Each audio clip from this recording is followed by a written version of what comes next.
100 इसका mileage sir क्या है अभी मेरी बाइक अब हाईवे पे 30 दे रही है। ऐसे 27 का सेट किया हुआ क्योंकि शहर में तो 27 से 30 मिल जाता है। धीरे दे रहा है, अच्छा मेंटेन करनी पड़ती है। और तेल आप ही का है, उधर से आते हैं तो बेगूसराय और एक आपका। तो रिलायंस का पेट्रोल पंप है, ये बिहपुर में पड़ता है। और इस रूट के बाद आगे है यूजुअली मैं कीमत अभी क्या पड़ता है? कीमत 2 लाख कुछ 3 लाख 270 लमसम ऑन रोड।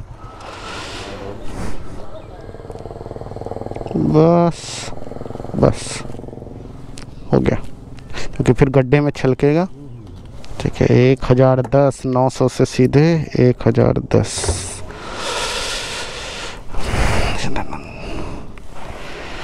तेल का दाम कितना भी हो जाए बाइक तो चलानी है, कोई और शौक तो है नहीं।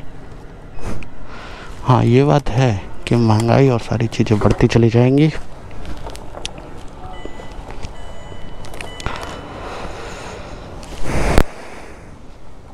तो पेमेंट किया जाए। अच्छा ये बिहपुर में नहीं, ये खड़ीक में पड़ता है।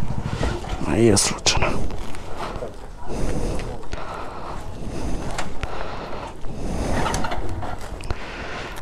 ग्लव्स पहने और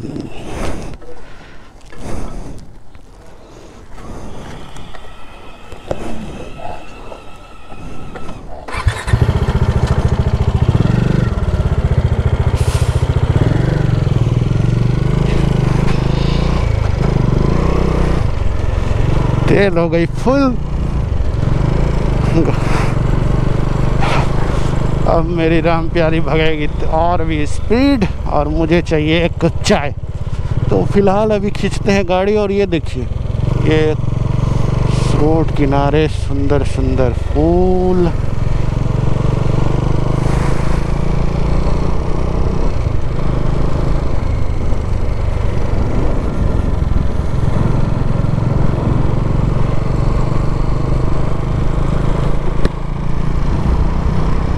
₹1010 का लगा मुझे पेट्रोल। 115 रुपये कुछ पैसे दाम था। तो नो डाउट पेट्रोल का दाम काफ़ी बढ़ रहा है। हम सभी पे इसका असर तो हो ही रहा है। चीज़ें महंगी हो जाएंगी। चलते हैं कुछ बातें करते हुए आगे हम लोग चाय पीते हैं।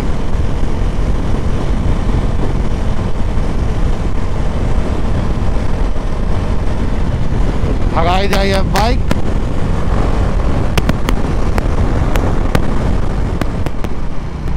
काफी ब्लाइंड फोर्ड और लंबा टर्न है ये।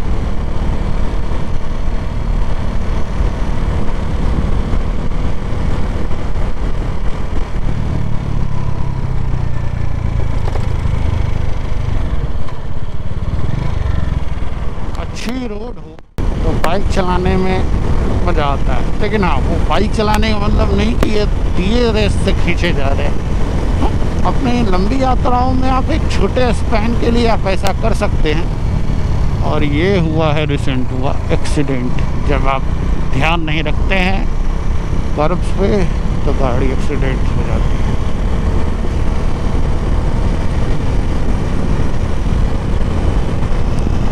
अभी बढ़ रहे हम लोग नारायणपुर से की तरफ, बिहपुर से आगे। और दोनों तरफ अच्छी खासी ग्रीनरी है। नारायणपुर 4 किलोमीटर, ये भागलपुर और खगड़िया ज़िले का भी बॉर्डर भी है। उसके बाद हम लोग खगड़िया डिस्ट्रिक्ट में एंटर कर जाएंगे।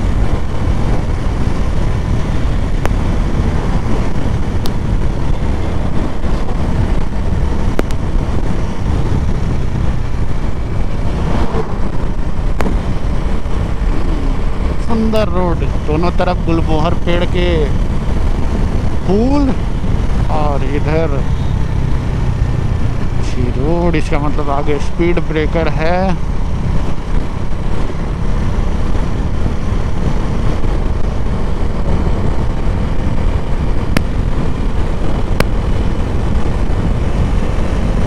ये रोड हाल ही में फिर से रिपेयर हुआ है।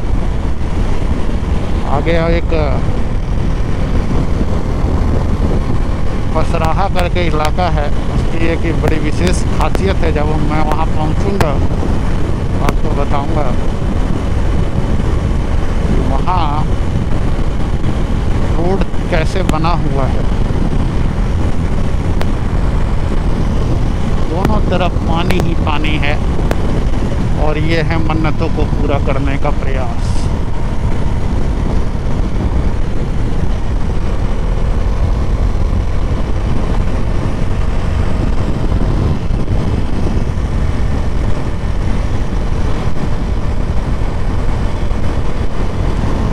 बेगूसराय है 87 किलोमीटर।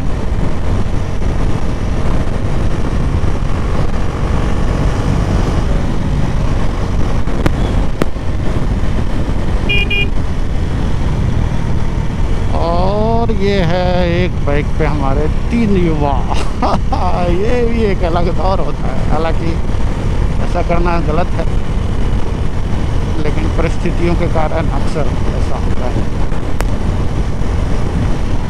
बांस को ले जाने का तरीका, ट्रैक्टर पे ट्रॉली, जुगाड़ टेक्नोलॉजी यानी इनोवेटिव रूरल माइंड्स, जिसे हम अक्सर जुगाड़ टेक्नोलॉजी कह के इसका मजाक बना देते हैं। मेरा ये मानना है हमारे गाँव की और जो ग्रामीण इलाकों की जो प्रतिभाएं होती हैं वो बड़ी गजब की होती हैं। कुछ कुछ चीज़ों का ऐसा सॉल्यूशन होता है जो एक बहुत ही पढ़े लिखे आदमी के लिए उस स्तर पे सोचना और उस स्तर पे वैसा इनोवेशन करना संभव नहीं होता।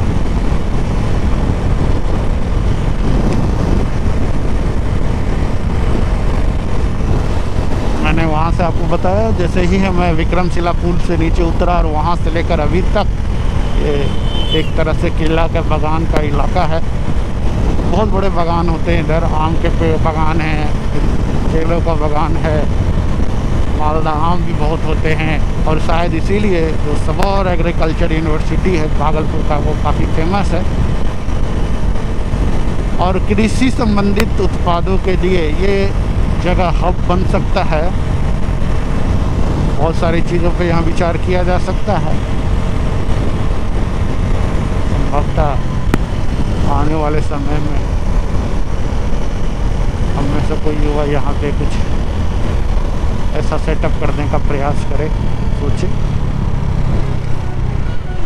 क्योंकि ये है 2021 और इस 2021 में एक सबसे विशिष्ट बात है कि जितने भी नए युवा हैं वो आउट ऑफ द बॉक्स कुछ नया करने का प्रयास कर रहे हैं। और मेरा अपना मानना है कि रोटी कपड़ा मकान की सोच से आज के युवा ऊपर उठा हुआ है और उसको लगता है कि नहीं, एक क्वालिटी लाइफ, अच्छी लाइफ जीने का अधिकार मेरा है और उसके लिए मुझे मेहनत और प्रयास करना चाहिए।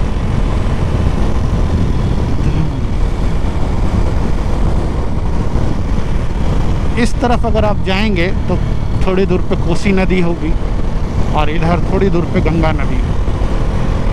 तो दोनों तरफ का जब नदियों का जल स्तर बढ़ता है तो यहाँ पे दोनों तरफ रोड के किनारे एक टापू जैसी भी परिस्थितियाँ बनती है। और यहाँ से अगर कुछ किलोमीटर जाएंगे सिल्लीगुड़ी की तरफ तो वहाँ पे कोसी नदी कुर्सेला नामक स्थान पे गंगा नदी से मिलती है। वो भी एक संगम माना जाता है। और नदियों का, स्थलों का, पहाड़ों का भारतीय संस्कृति में, हमारे देश भारत में एक विशिष्ट स्थान है। चाहे आप उसे घूमने के, पर्यटन के दृष्टि से देखें या धार्मिक रूप से। और वो देखिए सुंदर नज़ारा, इधर चल रही है ट्रेन, दोनों तरफ है पानी, भागती हुई गुवाहाटी की ओर बढ़ती हुई ट्रेन किशनगंज होते हुए संभवतः गुवाहाटी जाएगी।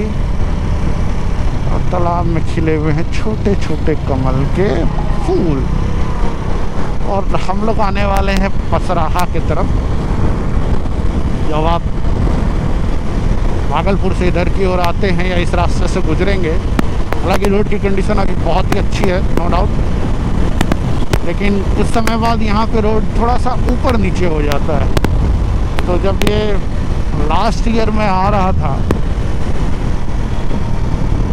मेरी बात हो रही थी यहाँ के रिपेयर वर्क के कोई कॉन्ट्रैक्टर थे, तो वो बता रहे थे कि ये जो इलाका है ये दलदली इलाका है, दोनों तरफ नदियों का पानी है, तो शायद यहाँ का जो मिट्टी का स्वरूप है, जो नेचर है, वो अलग है, तो वो दलदली बिहेवियर हो जाता है एक समय विशेष के बाद। हो भी सकता है क्योंकि दोनों तरफ पानी के होने की वजह से वो सेचुरेटेड हो जाता हो, तो इसीलिए यहाँ रोड जो है थोड़ा ऊपर नीचे आने जाने की वजह से, क्योंकि आजकल तो रेलवे से ज़्यादा जो माल ढुलाई है वो हमारे ट्रकों के भाई बंधुओं के द्वारा किया जाता है। और वो ट्रक वाले भाई साहब लोग, कुछ लोग ऐसे भी होते हैं जो ओवर लोडिंग से चलते हैं, कुछ की परिस्थितियाँ होती हैं, तो इस वजह से इधर रोड का एलिवेशन और जो एक लेवल होता है वो डिस्टर्ब होता है।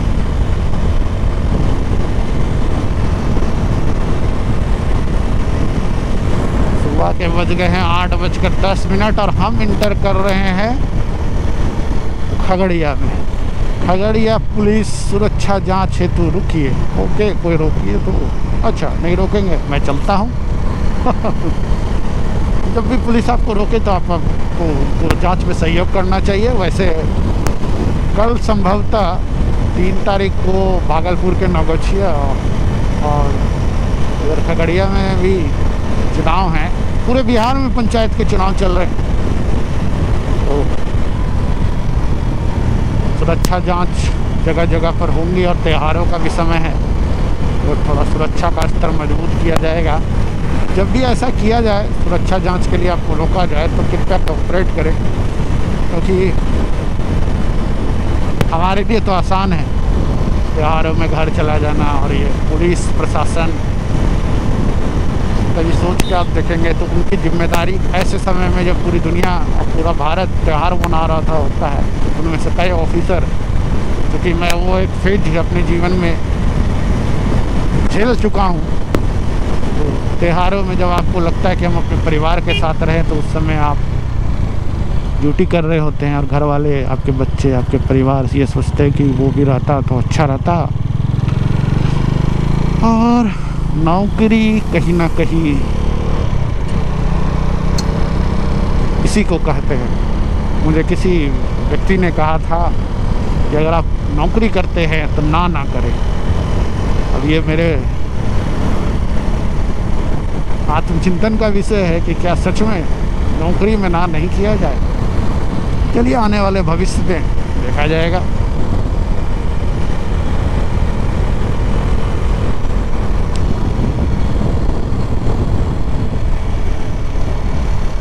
क्या नज़ारे हैं, और यही बात मुझे मोटरसाइकिल राइड के लिए दीवाना करती है।